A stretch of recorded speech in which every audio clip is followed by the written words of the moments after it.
Alright, what's good with y'all boys, man? Y'all could see between the last bid, we went ahead and got the drip. Okay. It took forever. This was a little 10K candies fit, y'all know, if you was playing in the candy event. But finally got the mask. It was definitely worth it. I ain't gonna lie. It goes with a lot. It's pretty tough. But no. Purpose of today's video, we're here to talk about superstars. Okay. We're gonna start with point guards like we did last time and move down the list. It's gonna be a little longer, but this one was necessary because I feel like this is the one people are more so waiting on, uh, and this is the one where it's a lot more important to try to make the right decision because superstars are obviously the harder unit to get in the game. Okay, now warnings before we get into it. Just like on the last one, all this is obviously my opinion, which I am letting y'all know is very heavily biased towards offense and threes in particular. So automatically anybody that doesn't fit that mold is gonna get a certain type of review from me. It doesn't mean that they're bad or anything like that. Specifically the same way with the elites, if you work on somebody enough and get used to them, they're really good. It is the same thing with the superstars, if not more. There aren't really any bad options with these guys. It just comes down to who you want for what particular thing they came out for that makes them better. And that sounds weird, but for example, Steph specifically is supposed to be able to hit threes at a higher clip than anybody in the game, which he can do, and most other point guards cannot. Shai, still great, but his thing is going to be ISOing, the best ISO guard in the game, arguably. So neither one of these too bad. And if I tell you my preference for one of them is one or the other, that just means that I like what it is they're supposed to be better at more.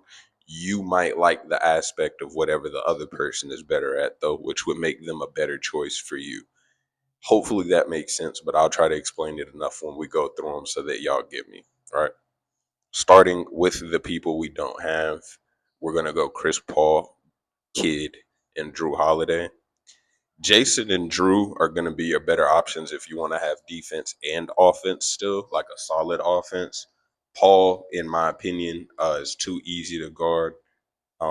And too easy meaning I usually just use the auto defense button on him and it will self track into going into whatever shot he wants to try to get into, which is not good for anybody that wants to be able to score pretty well. So Kidd and Holiday, they got a bit faster kits to them, both dribble wise and their shot variation. That is just, in my opinion, it's a lot harder to stop than what Chris Paul is. And you still see them a lot. A lot of people are going to say that these are two of the best point guard options in the game. So even though I'm not focusing on them, keep it in mind. All right. Between Steph, Shai, and Westbrook, Westbrook is going to be your all-around option. I don't really see him anymore ranked for real. He's good. I just feel like at that position, you either want strong offense, in which case you're going to go with these two, and if you want strong defense, you're probably going to go for Drew or Jason. His offense did used to be stronger at one point before a nerf that made him slower. Um, at the time when he was faster, he was somewhat inconsistent to me. I don't know if they made him slower in favor of bringing that consistency up, but since the nerf, I just haven't really paid too much attention to him. Curry, as you can see with where I got him to on this proficiency, 5,000 is crazy. I don't feel like I even played that much. Um, but yeah, Curry is going to be your strong, like heavy solo queue option. Um, just because of, like I said, his ability to get threes down at a consistent rate.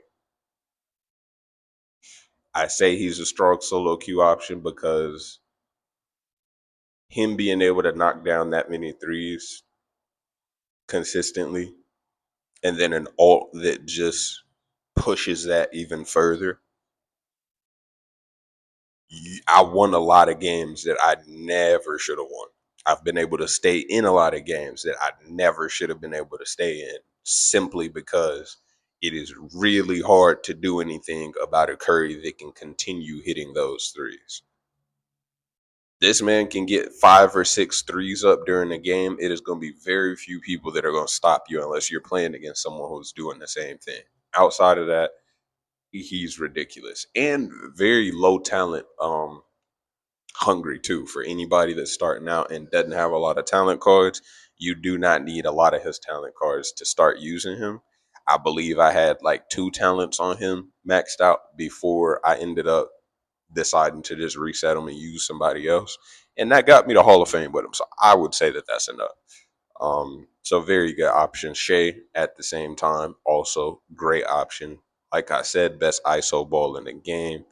You are going to have some options, especially if you're in the beginning using him, because your teammates do not care if you're able to get good quality open shots. They care about you passing them the ball after you take 2 to 3 dribbles. So if you're playing in solo queue, while he is good because you can create your own shot, get to where you want to on the court pretty easy, you don't necessarily need screens or have to rely heavily on teammates for offense.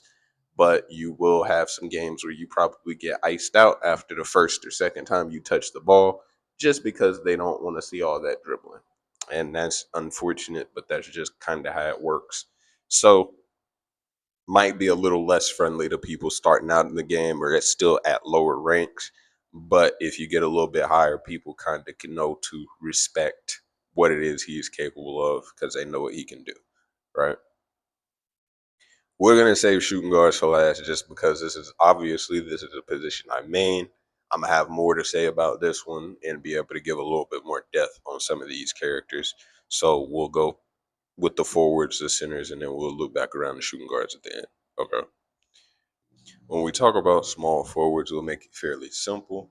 Your defensive options are going to be Kawhi and Butler. Old Bron, I really just don't include because I feel like new Bron is better in most cases. Butler, not bad, but I feel like Kawhi is definitely the better main defender if you're going to be going for mainly defense. And I feel like Kawhi's offensive side is better, at least from what I've had to guard in ranked. You don't even really see Jimmy for real like that. These guys up here, being honest, not Kawhi, but Katie really just got phased out because he is a offensive heavy one with very slight defense. In which case, I feel like Jaylen Brown is better because his offense is a bit more unpredictable and he still has the same, if not better, defense from what I have experienced playing against him as KD. Paul Pierce is fairly solid. Main issue with him is that his better moves rely on him being in a certain mode. You get to this mode by making, oh no, it's not contact. I think it's just having the defender in front of you at the end of certain drives. Um, and the thing is, to avoid that, what I've done and what most other people do is just stay out of his zone to make sure he doesn't get the bump and he goes into the other mode where he doesn't get it and then guard him normally from there, and it usually works. If Prime Braun wasn't in the game, that wouldn't be too crazy, but considering Braun is able to go into the bump whenever he wants to, only requirement being that he's going to pull it whenever he sees you're actually guarding him close enough. He hits that, you're stunned, he can go into his shot. If you have a forward that can get out of bumps, like if they have an ability helping them recover after bumps, which I think Paul Pierce does have, then that helps. But if you don't, then they're cooked. If it has any sort of cooldown, you're cooked. And if LeBron is smart enough when he's using them, you're cooked. Um, Not including the fact that he has 2 different modes that both combine and you're able to use both of them at the end of the game. He has an ultimate that is both a 3-point shot or a chase down block, depending on which one you want to use, as long as you have the talent upgrades for it. Pretty nasty. Just overall, he can do everything that everybody else can do, just slightly better, and he can shoot threes. And like has a good boost to his 3-point shooting through one of his modes. Um, so just overall, probably the most solid option for me. And then I'd put Jaylen Brown, and then Paul Pierce behind him. Kawhi is still up there. I'd put him at number one if you're just focused on defense. But if you want the offense too, or an all around situation, then you got my opinion. Getting into power forwards, right? For the guys that I don't have, Rodman, Malone, Giannis, Nowitzki, Rodman and Malone, I want to point out now, are amazing options for the power forward position if you want to be more of a traditional big. Rebounding, defense, even Rodman with, I mean, not Rodman, but Malone with some pretty good interior offensive options since he has a bump. They're both really good. I never have a game where one of these two is running main big for us against a center like Ben Wallace or something, and I'm worried about the matchup. Usually, people that run these people not only know that they know their role pretty well, so they're usually pretty good at it, but on top of that, just based on their abilities and the things that they can bring to the team, they're great picks. So don't let the things that I'm saying now deter you if these are the type of people that you like to use. Kind of the same how I said with Kawhi and the defenders. Um Giannis, I don't necessarily like just from experience. He rebound. I feel like there are better options rebounding. There are better options for interior defense. He's just probably the best at forcing twos. And the problem with this is that against good teams, his bump is not going to get people open for three unless he just, a good one, knows how to kind of like force bumps into certain people that are still trying to guard their man. Take some teammate communication, trying to run by him so he can bump your man and all this different stuff. But more often than not, my experience is him forcing twos while we need threes made, and the other team just kind of burying us with threes as the Giannis feels good about themselves for being able to successfully dunk every possession, even though it will lead to losing the game. Uh, Threes are king. I say it a lot, and I'm gonna keep saying it.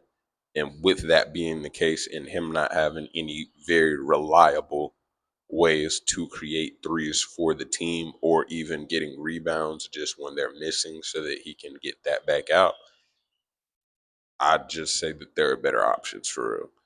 Dirk, while he is a spacer for sure, outside of the times I've seen him run main big, I don't see him provide a lot of value spacing wise. So if a forward or a guard ends up on him, um, he's usually not bad, but just have some better options. You feel me?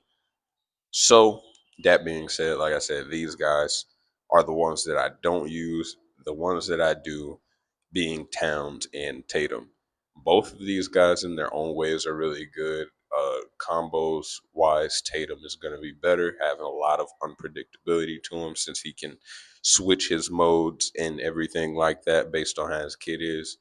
Towns is going to be great because he has a lot of 3 point options and availability to him. Even with his ult alone, just being able to get 5 potential boosted threes off in the game, um, is pretty nice. So in spacing lineups where I thrive the most, these are going to be your best options. Now, when we talk about centers, going over the ones we don't have first, similar to and Rodman and what was his name? Malone. There are a lot of good options in here that I just do not use, but don't let what I'm about to say deter you from using them if you know their play style is what you're looking for. Morning is going to be like a center version of Giannis. He's going to be focused on dunking in a lot of different ways. He has abilities to help him if he happens to get blocked. Really solid player. Olajuwon, really fun option for you. A lot of fakes, a lot of different stuff to his offense. He can still be considered useful in a spacing lineup. Him, Gasol, and Jokic all could. They're just not going to be hitting threes as consistently as it is possible for Embiid to do so because of some of his abilities. Um, that being said, Wallace might be the best option out of all these, just surely off of how much I end up seeing him. He can 100% shut down an interior offense for a lot of the teams that you can run against on here. And you see it happen quite a lot once you get into a decent ranked position. So all of these guys down here, even Jokic and Gasol, really good options. I still see Gasol's every now and then now. Quick dunks, good rebounding. He's still useful too. They're all fairly good. Offensively, just going for spacing though. Obviously, I went with Embiid.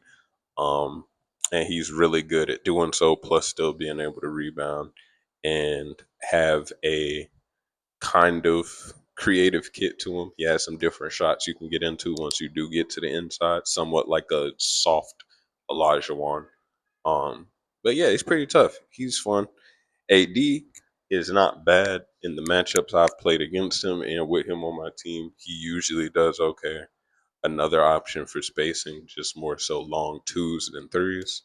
Um, I have a little bit of biased negativity towards him just because I pulled him by accident, going into my pools and doing them too early, thinking that I had 40 something pools to go before I had to worry about being close to getting somebody. And the one time I got lucky, I ended up accidentally getting him. So for that reason, we don't mess with him. But he's not bad. Like I said, good spacer, good defense, good rebounding. Usually solid anytime I play against him. For the part I've been waiting for, at least. Um, let's talk about our guards. First off, talking about Ray Allen, he is not bad.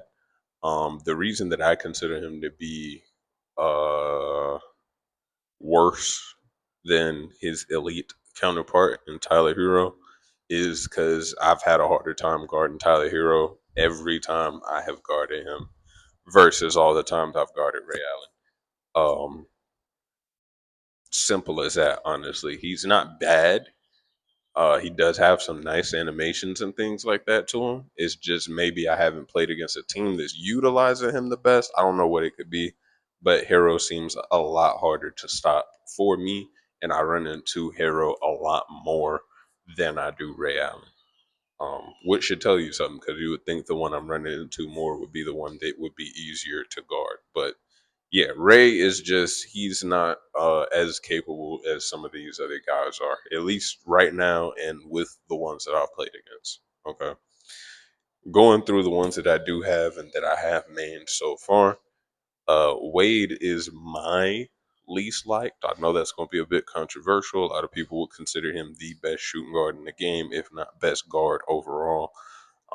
I just don't like him, and as you can probably tell from all of these segments, I don't necessarily give people a whole lot just for having defense to them and being able to play defense. So not looking at that side, I do feel like the kits of both Iverson and Harden are one a bit more fun in the fact that there's a lot more unpredictability to him now, especially with Harden as well, since he got his buff. Um, a good way it can still be unpredictable in a sense that you don't know exactly which combo they're going to go for. If you have an idea, though, the moves are a lot easier to stop than, say, it is to do with Harden or Iverson. So, for that reason, like I said, I like Wade still. I have gone through a few times and filled out his talents just for me to use him for a while, but I just end up getting bored with him pretty usually. And this is coming from someone that started on Jordan Clarkson, went to Shea after that, then went to Harden. So obviously the people with the ability to kind of get around the court a little bit more, the dribblers really in the game, are the ones that I tend to enjoy a bit more. With that being said, okay, getting into Harden pre-buff, he was cool. I respected him because he was fun and still useful if you could get mixy with his combos and like kind of get to a point where you could throw the defender off a little bit. Now with his buff, it's a lot better, but I do still wish there was maybe his moves were different. Not even necessarily that he had more moves, that just that they worked out a little bit differently. They feel weird for me for now, But he did also just get the buff like a month or two ago. So I'm gonna give it some time, play with it a little bit more, get used to it a bit more. I have started playing on them again recently, so I'm gonna see. I'm gonna see how it goes. My opinion right now, though, is that they are fine. It does help him move around the court a lot more for sure. It's just not necessarily uh how would I put it? Like he does a lot of moves, they're just not the most effective, especially because they keep you around the 2 point area where there's usually a big man floating to kind of go for it. So, like I said, I might have to mess around with his combos a little bit, watch some videos on it to get right on him personally. But I do like the fact that he even has the ability to move around in that way. For real. I give him that, and his consistency from the three. It's pretty good usually. I do have games, just random games that you can kind of have on anybody. Steph, any of the 3 point shooters really, where you just miss two or three open ones for no reason. But outside of that, he's usually a pretty good option. Moving on to my favorite one though, so far, is definitely going to be Iverson. There's a wonderful mix between the quick, effective dribble moves with him, the ability to knock down more threes than most other people. There is some things with consistency, but once you mix in his shots, his ultimate, everything like that, it's pretty fun. And I think that's one of my biggest factors is like I said, I've played on people that can be pretty creative with the ball. So being fun on the game, being able to do a bit more than the same animations over and over and over again makes a big difference on how I look at the player in the game. I will also add, now that we're at the end of this, that everything that I said for the center side, while it does make sense right now, once Wimby gets here, all of that is going to go out the window. Because for someone who favors spacing, such as myself, he's going to be the best spacing center in the game, and that's still like that on the Taiwan server. So it's going to be for a long time. Um, he's a situation very similar to Prime Braun, where it's just being able to do everything that he can do overall. Even though other people might be better at certain parts, he has way more parts to him that you can also excel at on top of still being decent at the other things everyone else can do. So once Wemby gets here, just to clarify, he will be undeniably the best center option in the game. But outside of that, that is it on superstars. I have put a resource video out already on kind of helping you get gems and everything like that, so you can get these superstars a lot faster. If you have any questions like talent guides and things like that, drop it down below. It can be something we might look at in the future. But outside of that, I do appreciate y'all boys watching. By the time y'all watch this, we should be within 24 to 30 hours or so from Wimby being here. So Wimby video will be here soon. I'm excited. Hopefully y'all are too. It's gonna be here in the next 2 videos, I'll say. I still gotta put out the Android version of our Taiwan tutorial, and then you'll be seeing the Wimby video. So I appreciate y'all watching. Excuse me. Um, subscribe, leave a like if you want to see more, and I'll catch y'all boys on the next one.